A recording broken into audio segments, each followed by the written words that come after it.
This video belongs to a series with a complete example in which I show how I bring a Blender model to Unity and some extra information about shortcuts and other things that I take into account. In the corner I leave you the link to the introduction where I show the content of each video so you can watch the complete series or choose the video with the topic you need. In the previous video we saw how to apply different materials to a model, and we ended up with this model that has 4 different materials applied.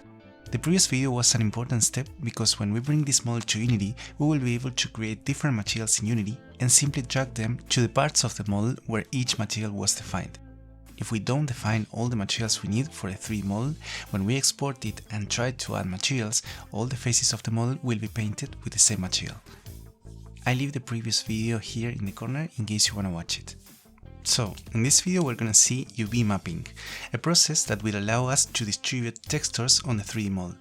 We're gonna keep working on this model that we made in the previous video. As you can see, the textures aren't properly set up. To set up the textures for the materials, we will need the shader editor. I'm gonna open a new window here, and using this drop-down menu, I'm gonna choose the shader editor. Currently, we have this shader from the previous video. Notice that I added an image node and connected it to the base color of the shader. Let's do this part again. Normally you'll start with the principal VSDF shader. Then press Shift A, click on Search and look for the image node. Let's place it here on the left. Then connect the output color from the image to the input base color of the shader. And finally load the textures you want for the material. We need to do the same for the other materials. To avoid repeating the process, I'm gonna select everything, pressing A, copy all the nodes with Ctrl+C, then select the next material so that it appears in the shader editor, select everything, delete all, pressing X, then press Ctrl+V to paste the nodes, and there we already have applied the same shader. Just need to load the correct image. In the description you have the link to the website where I got these textures. Now I'm gonna configure the rest of the materials.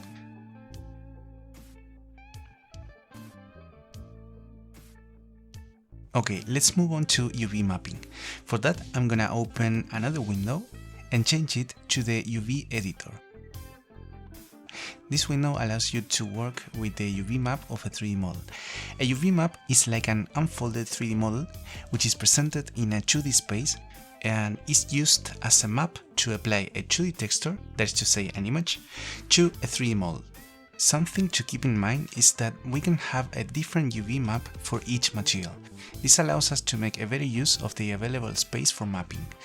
So let's start by selecting our object and entering the edit mode. I'll change to the face mode, select this face, and notice that in the UV editor we are seeing the texture that is being mapped. So what I'm going to do now is to generate a new UV map. With the face selected, I press U, and here we have different options for the UV mapping. Let's choose Unwrap. Notice that this face of the 3D model is now projected this way in the 2-dimensional space. So this is the UV map, and it's called UV because of the coordinate system. U and V coordinates would be horizontal and vertical coordinates respectively. Note that here in the UV editor we can also work with vertices, edges and faces, also with the shortcuts 1, 2 and 3.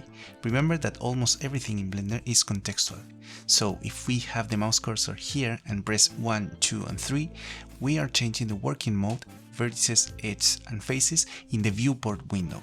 But if we do the same with the mouse cursor here instead, we change the working mode of the UV editor. So we can select these vertices and by pressing G, move them in the UV map. Notice how the texture is changing in the 3D model.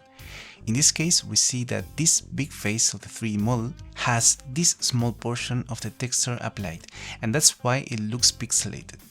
We may select all the vertices and scale them, capturing perhaps a certain part of the textures that interest us, for example so. We could also go beyond the borders of the UV map, and with that we would get a tiling pattern. But in this case I'm gonna leave it there, covering all the texture, and so we will be making a maximum use of the available space of the texture. In a moment we will see that this is not gonna be so easy for other models.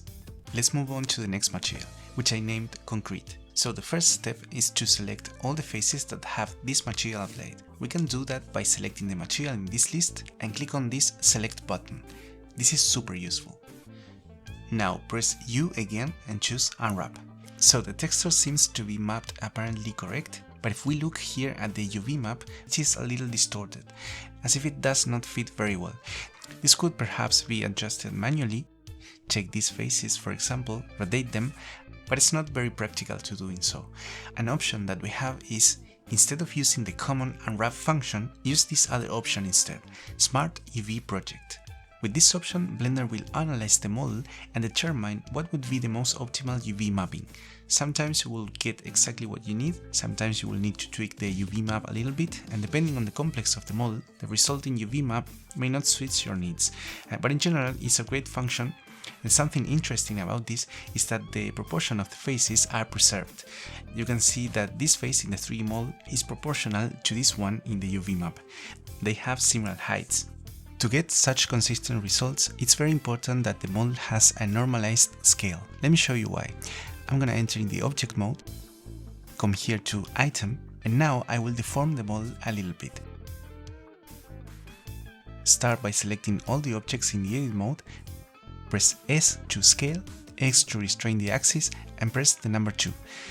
But now I go back to the object mode and scale all the objects in a value of 0.5 in the X-axis. So this seems to be fine, right? Visually looks okay, but I altered the scale in the X-axis. As we see here, it's telling us that the scale in the X-axis is 0.5. And this is not good, because what we are seeing here isn't the model as it really is. We are seeing a deformed version, and this has consequences. For example, if we now do the UV mapping here with this Smart UV Project function, notice that now the UV map is distorted. So it's very important to properly normalize the scales of the model before doing the UV mapping. To do so, we select the model, making sure that it visually looks correct, as we want. Then press Ctrl A and apply the scale. Now, as you can see, the scale is 1 for the 3 axes. Okay, let's continue with the UV mapping. Select the concrete, press U, Smart UV Project. There we have the UV map pretty much done. Notice that Blender tries to put all the pieces inside the square space of the 2D texture, but this way we would not be making an efficient use of all the texture space, since all this part remains unoccupied. Something that could be done is to manipulate the scale. For example, I select everything. I will take as a reference point the 2D cursor and scale it. In this way, for example. And with this, we are using more space of the texture, and consequently get extra detail.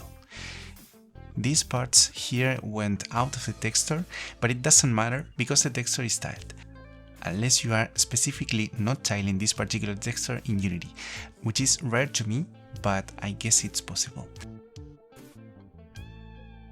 Before we go any further, I wanted to mention that you can mark seams on the model by selecting Edges, and pressing Ctrl E you get this window. Here with Mark Seam, you create new seams, and with Clear Seam, you remove them. These seams are used to unwrap the 3D model. This would be similar to taking a paper dice, making cuts, and unwrapping it until it's flat. Those cuts are like the seams of the model. For simplicity, we will continue using the Smart UV Project function, but keep in mind that creating seams for unwrap could produce a more precise result based on your needs. So let's continue with the next material. Click on Select to select all the faces that have this material assigned, press U and choose Smart UV Project. In this case, we got this not so good result, but it can be improved.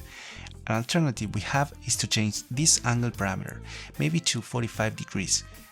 Let's make another try. So here at least, what is vertical in the 3D model, in the UV map is also vertical. So let's select all the faces of the model and make the Smart UV Project with 45 degrees. I honestly like this so much better. Let's expand the UV map a little bit, more or less like this. Notice that here the vertical parts exceed the square area of the UV map, and the texture is repeated about 3 times more or less.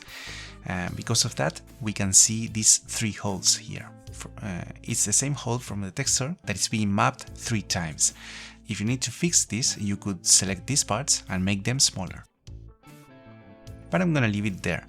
The important thing for now is that you know how to map the textures.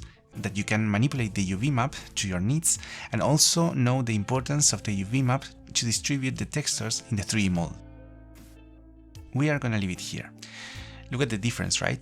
If we enter in the render mode, look, don't even dream that this is gonna look so good in Unity. I mean, in Unity you'll have the 3D model with the texture, but in this case Blender is making some post-processing. Unity won't do that automatically. You'll have to do extra work for that. Anyway, with this we are ready to export this model from Blender to Unity. I'll show you the way I like to do it in the next video. You'll find it in the description or in the end screen. I hope you found this video useful and see you in the next video. Bye!